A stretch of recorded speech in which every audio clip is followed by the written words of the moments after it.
Hello everyone, my name is गुरु टेंगुरी और finally आज मैं वीडियो लेकर आ ही गया हूं जिसको ना जाने बच्चे कब से मांग रहे थे। तो आज हमारी वीडियो का सिंपल सा टॉपिक है कि how to score good marks in geography. अब बच्चे बोल रहे थे भैया आप ज्योग्राफी पर वीडियो डालो, ज्योग्राफी पर वीडियो डालो, कब से बोल रहे हैं लेकिन मैं नहीं डाल रहा था। वीडियो चालू करने से पहले दो चीजें आपको बताना चाहूंगा। ये दो चीजें बहुत दिनों से क्लियर करना है बट अभी तक ऐसा कोई वीडियो मिली नहीं जहां पर मैं क्लियर कर पाऊँ, तो आज कर रहा हूँ। आप जितने भी लोग वीडियो देख रहे हैं दो चीज़ों को अच्छे से समझिएगा। सबसे पहली चीज़, बहुत सारे बच्चे बोल रहे थे भैया आपने सब डाल दिया, how to score in economics डाल दिया, इंग्लिश डाल दिया, पॉल डाल दिया, हिस्ट्री डाल दिया, लेकिन ज्योग्राफी क्यों नहीं डाल दिया? भाई आप सबको पता है ज्योग्राफी मेरा सब्जेक्ट नहीं था, ना ही देव का था। तो अब सिंपल सी बात है, ऐसा नहीं है कि अब चैनल पर व्यूज आने लगे तो हम कुछ भी उठाकर डाल दें।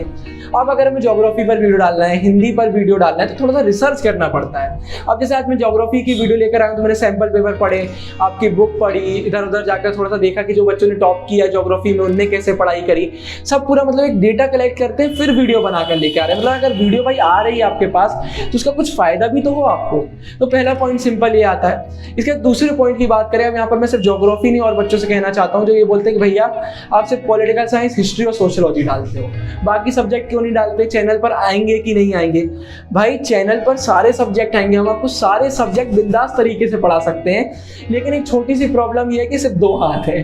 दिन में 8-8, 9-9 घंटे काम कर रहे हैं। आपको सुनने में लग रहा होगा लेकिन ये सच है। चैनल को खुले हुए अब 4 महीने होने आ रहे हैं, वैसे 4 महीने से देव और मैं दोनों दिन में 8-8, 9-9 घंटे काम कर रहे हैं। वीडियो के बारे में सोचना पड़ता है, वीडियो शूट करना पड़ता है, उसको एडिट करना पड़ता है, अपलोड करना पड़ता है, इतनी चीजें करनी पड़ती हैं जो दिखती नहीं है। कुल मिला के इतना काम करने के बाद अभी हमारा सिलेबस पूरा नहीं हो पाया। अभी हम लोग पॉलिटिकल, सोशल, हिस्ट्री डालने में हम लोग को इतनी प्रॉब्लम हो रही है। इसलिए मेन प्रॉब्लम होती है कि अभी हम बाकी सब्जेक्ट को कवर नहीं कर पा रहे हैं और हम एकदम से ऐसा हाथ नहीं फैलाना चाहते हैं कि यार हिस्ट्री भी डाल देते हैं, पॉल भी डाल देते हैं, ज्योग्राफी भी डाल देते हैं, इकोनॉमिक्स भी डाल देते हैं। एक बार में एक अच्छे से सब्जेक्ट होते जाएंगे। सिंपल से हम लोग पॉलिसी लेकर चल रहे हैं, तो धीरे धीरे सब आएगा, टाइम बचेगा तो बिल्कुल जल्दी जल्दी आने लगेगा। थोड़ा सा टाइम पर हमको चाहिए।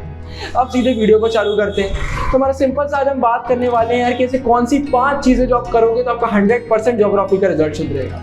क्योंकि ज्योग्राफी हमारा ह्यूमैनिटीज का सबसे ज्यादा स्कोरिंग सब्जेक्ट है। अब आप में से कई लोग बोल रहे होंगे एकदम आपने भैया ऐसे कैसे बोल दिया, हमें तो इतना डिफिकल्ट लगता है, पूरा हम क्लियर करेंगे। तो सबसे पहला हमारा जो पॉइंट आता है, हमें ज्योग्राफी में अगर अच्छा स्कोर करना है तो सिंपल आप सब समझ गए होंगे, एनसीईआरटी पढ़ना।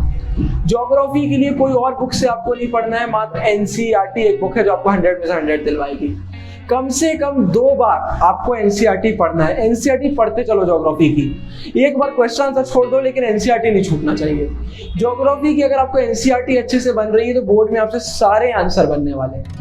एनसीईआरटी को कम से कम 2 बार एकदम बिल्कुल अच्छे से पढ़ डालो, कॉन्सेप्ट को समझने की कोशिश करो। कभी भी कोई सब्जेक्ट रटना नहीं है, उसको समझो कि अच्छा ये दिया हुआ है, ये दिया हुआ है, मुझे कैसे कैसे समझ में आ रहा है। ऐसे करके पूरी चीज को दिमाग में समझाओ और धीरे धीरे बिठाते जाओ, सब बनने लगेगा। इसका दूसरा बहुत इंपॉर्टेंट पॉइंट आता है 6 पॉइंटर स्ट्रेटेजी। अब आप बोलेंगे 6 पॉइंटर स्ट्रेटेजी क्या होती है, तो सिंपल आपको समझाता हूं। जब मैं ज्योग्राफी के सैंपल पेपर पढ़ रहा था तो मुझे सिर्फ 3 टाइप के क्वेश्चन दिखे। ये चीज मुझे पहले से भी मालूम थी लेकिन मैं श्योर कर रहा था। ज्योग्राफी की अगर हम बेसिकली बात करें तो यहाँ पर 3 टाइप के क्वेश्चन हमें देखने को मिलते हैं। एक क्वेश्चन हमारा आता है जहाँ पर सीधे फैक्टर पूछ लिए जाते हैं कि भाई इसके बारे में 3 पॉइंट बताओ, 3 फैक्टर बताओ, 3 नेगेटिव पॉइंट बताओ, 3 पॉजिटिव पॉइंट बताओ, एंड सो ऑन। मतलब कुल मिला के हमसे यहाँ पर पॉइंट्स पूछे जाते हैं, 3 बताओ, 4 बताओ, 6 बताओ, एक्सेट्रा। कुल मिला के आपसे बस बोलेंगे कि बताओ आप यहाँ पर पॉइंट कितने। इसके बाद दूसरे नंबर का हमारा क्वेश्चन आता है जहाँ पर एक स्टेटमेंट दे दी जाती है। जैसे हमारे यहाँ सिंपल सा दे देते हैं कि माइग्रेशन की वजह से इंडिया में ये प्रॉब्लम फेस करने को मिल रही है, एक्सप्लेन। अब ये हमारा एक स्टेटमेंट आ गया, इसको एक्सप्लेन करना है। तीसरा हमारा सिंपल आता है, जैसे सपोज करिए कि इंडिया में माइग्रेशन हो रहा था, फिर से वो एग्जांपल देता हूँ। अब इसके लिए इंडिया ने कोई एक पॉजिटिव अप्रोच अपनाई, आपकी बुक में पैरा पूरा दिया होगा जैसे अगर, तो बुक में सीधे आपको एक क्वेश्चन आ जाएगा एग्जाम में कि इंडिया ने जब माइग्रेशन बढ़ रहा था तो एक बहुत ही पॉजिटिव अप्रोच अपनाई, आपका इस पर क्या कहना है। अब तीसरा मतलब उन्हें कोई पूरी एक सिनेरियो को आपके सामने रख दिया और इसको एक्सप्लेन करने बोल दिया। ये 3 ही टाइप के आपको क्वेश्चन देखने को मिलेंगे। एक होता है वो आपसे फैक्टर्स या पॉइंट्स पूछता है, एक आपका होता है वो स्टेटमेंट पूछता है, और एक होता है आपसे कि कोई अप्रोच हुई है या कोई एक सीन हुआ है उसके बारे में आपसे पूछता है। इन तीनों चीज में एक बहुत सिमिलर चीज है जो आपको दिखती नहीं है, वो ये है कि इन तीनों चीज में हमें आंसर जो लिखने हैं वो सिंपल बेसिक पॉइंट्स में लिखने हैं। इसलिए इस स्ट्रेटेजी को मैंने नाम दिया 6 पॉइंटर स्ट्रेटेजी। हमारे अगर ज्योग्राफी की बात करें तो यहाँ पर हमें 3 मार्क्स के क्वेश्चन देखने को मिलते हैं, 5 मार्क्स के क्वेश्चन देखने को मिलते हैं। 5 मार्क्स में अगर आपको 5 में से 5 स्कोर करना है तो आपको 6 पॉइंट तो वहां लिख कर आना ही है। वैसे अगर आप 5 एकदम सटीक पॉइंट लिखोगे तो भी 5 मिलते हैं, लेकिन मैं 6 इसलिए बोलता हूँ कि बाय चांस एक गलत हो गया तो आपको सबसे सिंपल स्ट्रेटेजी, इसको बहुत ध्यान से समझिएगा, ये आपका एक बहुत बड़ा फैक्टर है। अगर आप जब एनसीईआरटी पढ़ रहे हैं ज्योग्राफी की, तो आपका एक टॉपिक खत्म होता है तो दिमाग में एक फ्लो चार्ट बनाना चालू कर दो कि इस टॉपिक से कैसे मैं 6 पॉइंट निकाल सकता हूँ, बिल्कुल बेसिक 6 पॉइंट मैं कैसे निकाल सकता हूँ। और जरूरी नहीं वो 6 पॉइंट आपको बुक ही से मिले, आप मन से भी आंसर लिख सकते हो, लेकिन वैलिड आंसर होना चाहिए। तो 6 पॉइंट निकाल के आओ। लेकिन अगर आपको कोई ऐसा टॉपिक दिखता है बुक में यार जिसमें तो 6 पॉइंट निकाल ही नहीं सकते, तो आप इस पॉइंटर स्ट्रेटेजी को कम कर दो। जैसे में 3 मार्क्स का क्वेश्चन आता है तो आप इसको 3 पॉइंटर स्ट्रेटेजी कर दो, 4 पॉइंटर स्ट्रेटेजी कर दो। लेकिन मतलब अगर आपको मैं शॉर्ट में समझाना चाहूँ तो अगर हमने एक टॉपिक पढ़ा है, इस टॉपिक से बोर्ड में मैक्सिमम कितने मार्क्स का क्वेश्चन आ सकता है, वो मैक्सिमम मार्क्स से 1 मार्क्स ज्यादा का हमें पॉइंट सोचना है। मतलब अगर मैक्सिमम 5 मार्क्स का क्वेश्चन आ सकता है तो 6 पॉइंटर स्ट्रेटेजी, मैक्सिमम 2 मार्क्स का आंसर आ सकता है तो 3 पॉइंटर स्ट्रेटेजी। मैं एक एग्जांपल आपको दे रहा हूं। तो ये हमारी होती है एक पॉइंटर स्ट्रेटेजी, आपको एकदम अच्छे से समझने की जरूरत है। अगर आपसे हर टॉपिक से पॉइंट निकालते बनने लगे, फ्लो चार्ट दिमाग में बनाते बनने लगा, बोर्ड में बिल्कुल हल्के में पेपर दे के आओगे। इसके बाद तीसरा, बहुत सारे बच्चों का डाउट आता है भैया रिफ्रेशर ज्योग्राफी में। मैं तो आपको कभी रिकमेंड नहीं करूंगा कि एनसीईआरटी के अलावा आपको कोई बुक लेना चाहिए। बाद में अगर हम कुछ अलग बुक की बात करें जो आप ले सकते हो, तो उसमें सबसे पहले एक जो आपको लेना ही है वो है सैंपल पेपर। सैंपल पेपर तो आपको सभी सब्जेक्ट का लेना, एक सैंपल पेपर ले लीजिए। दूसरा क्वेश्चन बैंक।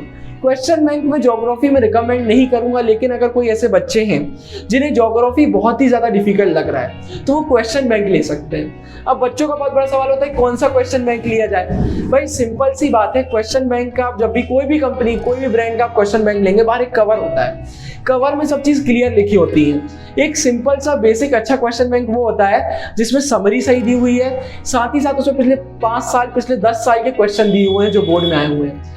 जो ये 2 क्राइटेरिया फुलफिल कर रही है क्वेश्चन बैंक, वो आपको ले लेना चाहिए। बाकी जो मुझे पर्सनली क्वेश्चन बैंक अच्छी लगेंगी उनका डिस्क्रिप्शन में मैं लिंक डाल दूंगा।